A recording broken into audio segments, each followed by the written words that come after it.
ಗುರುತಿನ ಪ್ರಶ್ನೆ 414 ವಸತಿ ಸಚಿವರಿಗೆ. ಮಾನ್ಯ ಅಧ್ಯಕ್ಷ, ಉತ್ತರ ನಾನು ನೀಡಲಾಗಿದೆ. ಮಾನ್ಯ ಸಭಾಪತಿಗಳೇ ಉತ್ತರವನ್ನು ಸವಿಸ್ತಾರವಾಗಿ ಕೊಟ್ಟಿದ್ದಾರೆ. ಇದರಲ್ಲಿ ಫಸ್ಟು ಮುಖ್ಯವಾಗಿ ನಾನು ಹೇಳಬೇಕಂತಂದರೆ ಇವತ್ತು ಎಲ್ಲ ವಸತಿ ಯೋಜನೆಗಳು ಏನಿದಾವಲ್ಲ, ಇವತ್ತು ಕೇಂದ್ರ ಸರ್ಕಾರದ ಇರ್ಬೋದು, ರಾಜ್ಯ ಸರ್ಕಾರದ್ದು, ಇದು ಇವತ್ತು ಬಡ ಜನ ಹಾಗೂ ಕೂಲಿಕಾರ ಇರುವಂಥ ವಾಸದ ಸ್ಥಳಗಳು. ಇದಕ್ಕೆ ಮುಖ್ಯವಾಗಿ ಗ್ರ್ಯಾಂಟನ್ನು ಜಾಸ್ತಿ ಮಾಡಬೇಕು ಸರ್ಕಾರದವರು. 2 ವರ್ಷ 3 ವರ್ಷದಿಂದ ನೀವು ಈಗಾಗಲೇ ಒಂದು ಉತ್ತರ ಕೊಟ್ಟರೆ ಮನೆಗಳನ್ನೇ ಕೊಡ್ತಾ ಇಲ್ಲ. ಇದಾಗಬಾರ್ದು ಮಾನ್ಯ ಸಭಾಪತಿಯವರೇ. ಇದು ಭಾಳ ಮುಖ್ಯವಾದಂಥ ಒಂದು ವಸತಿ. ಇವತ್ತು ಇದನ್ನು ನೀವು ಬರೀ 105 ಕೋಟಿ ರೂಪಾಯಿಯನ್ನು ನೀವು ತೆಗೆದಿಟ್ಟಿದ್ದೀರಿ 2025-26ಕ್ಕೆ.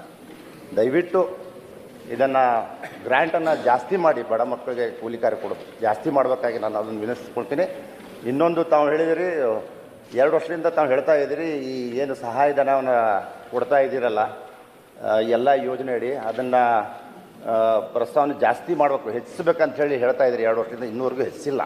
ದಯವಿಟ್ಟು ಅದನ್ನ ಹೆಚ್ಚಿಸಿ, ಇದಕ್ಕೆ ಪ್ರಾಮುಖ್ಯತೆಯನ್ನು ಕೊಡಿ. ಇವತ್ತು ವಸತಿ ಭಾಳ ಮುಖ್ಯವಾಗಿ ಬಡ ಜನ ಇರುವಂಥದ್ದು. ಮತ್ತು ಇನ್ನೊಂದು ತಾವು ಕೇಂದ್ರ ಸರ್ಕಾರದ ವಸತಿ ಯೋಜನೆಗಳನ್ನು ಹೊರತುಪಡಿಸಿ ಉಳಿದ ಯಾವುದೇ ವಸತಿ ಯೋಜನೆಗಳ ಅನುದಾನ ಬಿಡುಗಡೆ ಮಾಡಲು ಬಾಕಿ ಇರುವುದಿಲ್ಲ ಅಂತೀರ. ಅದಕ್ಕೆ ಏನಾಗಿದೆ ಕೇಂದ್ರ ಸರ್ಕಾರದ ಮಾಹಿತಿ ಕೊಡಿ. ಯಾಕೆ ಅದನ್ನು ಬಿಡುಗಡೆ ಮಾಡ್ತಿಲ್ಲ, ಎಷ್ಟು ದುಡ್ಡು ಬರ್ತಾ ಇದೆ ಅದನ್ನು ವಿವರವಾಗಿ ಹೇಳಿ. ಸಾಕಷ್ಟು ಇವತ್ತು ಕೇಂದ್ರ ಸರ್ಕಾರದ ಸ್ಕೀಮ್ಗಳಿದ್ದಾವೆ ಇವತ್ತು ವಸತಿಗೋಸ್ಕರ. ಅದನ್ನೆಲ್ಲ ನೀವು ಸರ್ಕಾರ ಜಾಯಿಂಟಾಗಿ ಅದನ್ನು ಯೂಸ್ ಮಾಡ್ಕೊತಾ ಇದ್ದೀರಾ ಏನು, ಅದ್ರ ಬಗ್ಗೆನೂ ವಿವರವಾಗಿ ಕೊಟ್ಟಿಲ್ಲ. ತಾವು ಅದನ್ನು ದಯವಿಟ್ಟು ಕೊಡಬೇಕಾಗಿ ನಾನು ಸಭಾಪತಿ ಮುಖಾಂತರ ವಿನಂತಿಸ್ಕೊಡ್ತೀನಿ. ಸಚಿವ್.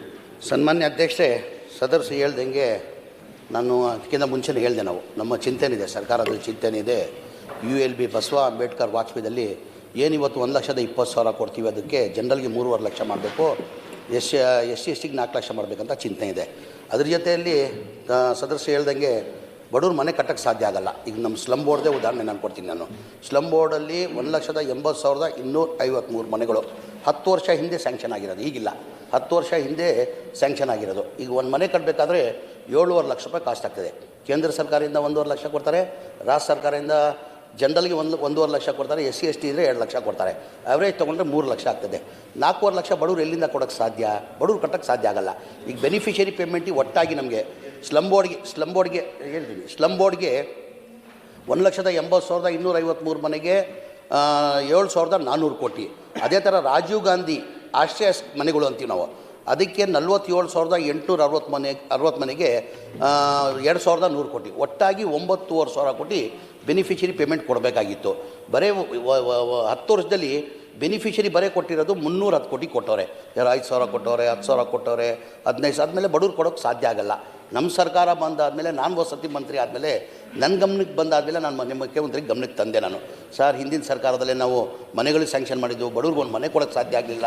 ಕಾರಣ ಅಂದರೆ 7.5 ಲಕ್ಷದಲ್ಲಿ 4.5 ಲಕ್ಷ ಬಡವ್ರು ಕೊಡಬೇಕಾಗ್ತದೆ, ಅವ್ರು ಬಡವ್ರು ದುಡ್ಡು ಕೊಡೋಕ್ಕೆ ಸಾಧ್ಯ ಆಗಲ್ಲ ಅಂತ ಹೇಳ್ಬಿಟ್ಟು ಮನೆ ಮುಖ್ಯಮಂತ್ರಿಗೆ ಗಮನಕ್ಕೆ ತಂದೆ.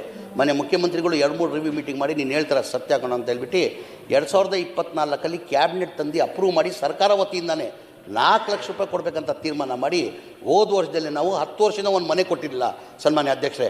36,789 ಮನೆಗಳು ಕೊಟ್ವಿ. ಈಗ ಬರೋ ತಿಂಗಳು ಜನವರಿಯಲ್ಲಿ 24ನೇ ತಾರೀಕಿಗೆ 42,000 ಮನೆಗಳು ಕೊಡಬೇಕಂತ ತೀರ್ಮಾನ ಮಾಡಿದ್ದೀವಿ ನಾವು ಸರ್ಕಾರ ವತಿಯಿಂದಾನೆ. ಏನಕ್ಕಂದರೆ ಬಡವ್ರು ಕೊಡೋಕ್ಕೆ ಸಾಧ್ಯ, ನೀವು ಹೇಳ್ತಾರೆ ಸರಿ, ಬಡವ್ರು ಕೊಡೋಕ್ಕೆ ಸಾಧ್ಯ ಆಗಲ್ಲ. ಹಾಗೆ ಸರ್ಕಾರ ವತಿಯಿಂದ ಕಟ್ಟಬೇಕಂತ ತೀರ್ಮಾನ ಮಾಡಿದ್ವಿ. ಅದರ ಜೊತೆಲಿ ಬಸವ ಅಂಬೇಡ್ಕರ್ ವಾಜಪೇಯಿದಲ್ಲಿ 1,20,000 ಏನೇನೂ ಆಗಲ್ಲ. ಒಂದು ಮನೆ ಕಟ್ಟಬೇಕಾದ್ರೆ ಕನಿಷ್ಠ ಅವರೇ ಕಟ್ಕೊಂಡ್ರು ಕನಿಷ್ಠ ಒಂದು 3.5ರಿಂದ 4 ಲಕ್ಷ ಆಗ್ತದೆ. ಅವ್ರು ಬಡವ್ರು ಪಾಪ ಎಲ್ಲಿಂದ ತರಕ್ಕೆ ಸಾಧ್ಯ? ಹಾಗಾಗಿ ತೊಂದರೆ ಕಷ್ಟ ಆಗ್ತಾಯಿದೆ. ಹಾಗಾಗಿ ನಾವು 3.5-4 ಲಕ್ಷ ಮಾಡಬೇಕಂತ ಸರ್ಕಾರದ ಚಿಂತನೆ ಇದೆ. ಮನೆ ಮುಖ್ಯಮಂತ್ರಿ ಇಲ್ಲ ಮಾಡುವ ಹೆಚ್ಚನ. ಈಗ ತಾವು ತಮ್ಮ ಸರ್ಕಾರದಲ್ಲಿ ತಾವು 3 ಲಕ್ಷ ಮಾಡಿದ್ರೆ ನಾವು 5 ಲಕ್ಷ ಮಾಡ್ಬೋದಾಗಿತ್ತು. ತಾವು ಆ ಚಿಂತನೆ ಅದು ಮಾಡಿಲ್ಲ. ತಾವು 5 ಲಕ್ಷ, ನಾವು 4 ಲಕ್ಷ, 1,20,000 ಇಲ್ಲ ಅದು ಬರೋರೆ ಇಲ್ಲ ಒಳ್ಳೇದೇ. ಬಡವ್ರಿಗೆ ಎಷ್ಟು ಮಾಡಿದ್ರು ಒಳ್ಳೇದು. ನೀವು ಹೇಳ್ತಾರೆ ಒಳ್ಳೆ ಇಲ್ಲ. ನಾನು ಏನಿಗೆ ಹೇಳಿದೆ ಅಂದರೆ, BJP ಕಾಲದಲ್ಲಿ 1-2 ಲಕ್ಷ ಮಾಡಿದರೆ ನಾವು 5 ಲಕ್ಷ ಮಾಡ್ಬೋದಾಗಿತ್ತು. 1,20,000 ಹಾಗಾಗಿ ಈಗ ನಮ್ಮ ಸರ್ಕಾರದಲ್ಲಿ ಆ ಚಿಂತನೆ ಇದೆ. ಬಡವ್ರು ಒಳ್ಳೇದು ಮಾಡಬೇಕಂತ ಮಾನ್ಯ ಮುಖ್ಯಮಂತ್ರಿಗಳು ಬರೋ ಬಜೆಟಲ್ಲಿ ಮಾಡುವ ಅಂತ ಹೇಳಿದ್ದಾರೆ. 2 ವರ್ಷದಿಂದ ಯಾವುದೂ ಟಾರ್ಗೆಟ್ ಇಲ್ಲ. ಆಮೇಲೆ ನಿಮ್ಮಲ್ಲಿ ಪೇಮೆಂಟ್ ಪೆಂಡಿಂಗ್ ಇತ್ತು. ಈಗ ತಾವು ಹೇಳಿದ್ದೀರ ಧಾರವಾಡ, ಗದಗ, ಹಾವೇರಿಯಲ್ಲಿ.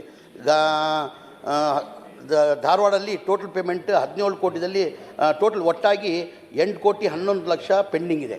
ಎಲ್ಲಿ ಧಾರವಾಡ ಗದಗ ಹಾವೇರಿಯಲ್ಲಿ ಕೇಂದ್ರ ಸರ್ಕಾರ ಅದು ಗದಗ ಧಾರವಾಡ ಎಲ್ಲ ಸೇರಿ ಒಟ್ಟಾಗಿ 33 ಕೋಟಿ ಪೆಂಡಿಂಗ್ ಇದೆ. ಸಾಫ್ಟ್ವೇರ್ ಸ್ವಲ್ಪ ಸಮಸ್ಯೆ ಇತ್ತು, 1 ತಿಂಗಳಲ್ಲಿ ಆ ಪೇಮೆಂಟ್ಗಳು ರಿಲೀಸ್ ಮಾಡಿ. ಓಕೆ.